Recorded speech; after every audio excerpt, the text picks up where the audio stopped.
Една од најголемите слабости на јавното здравство е правилното менаџирање со здравствените установи, а резултатите изостануваат затоа што директорите се занимаваат со вработување, набавки и тендери, велат експертите по менаџмент. Основно е да се свати дека менаџментот е пред се одговорност и отчетност, а не права на вработување и на распишување и менаџирање на тендери.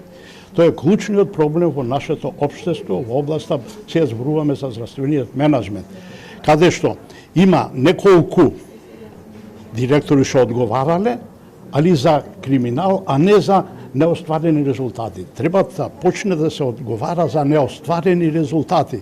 Приватното здравство има успех затоа што е ориентирано кон постигнување на зацртаните цели. Во спротивно, ќе остане без пациенти. Тоа е она што недостига во јавните здравствени установи.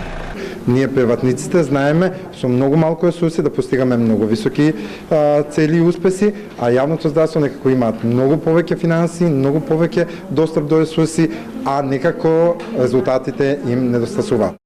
Останува дилемата: кој подобро ќе менаџира со една здравствена установа, лекар или професионален менаџер? Ако го изберете лекарот, тој ќе биде насочен токму кон здравствените услуги.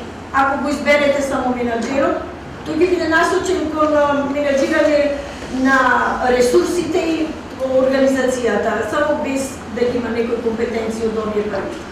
Јас би рекла дека оној што треба да ја менаџира здравствената организација треба да биде спој помеѓу овие две компоненти.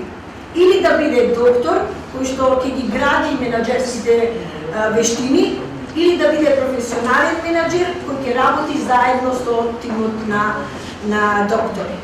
На панел дискусијата што се одржа во Битола, експертите по менаџмент и здравствените работници од приватните и јавните здравствени установи разговараа за најголемите предизвици во здравството: недостиг на кадар, финансиски ресурси, технолошки напредок, квалитет на услугите, задоволни пациенти, здравствена едукација и превенција, дополнително здравствено осигурување.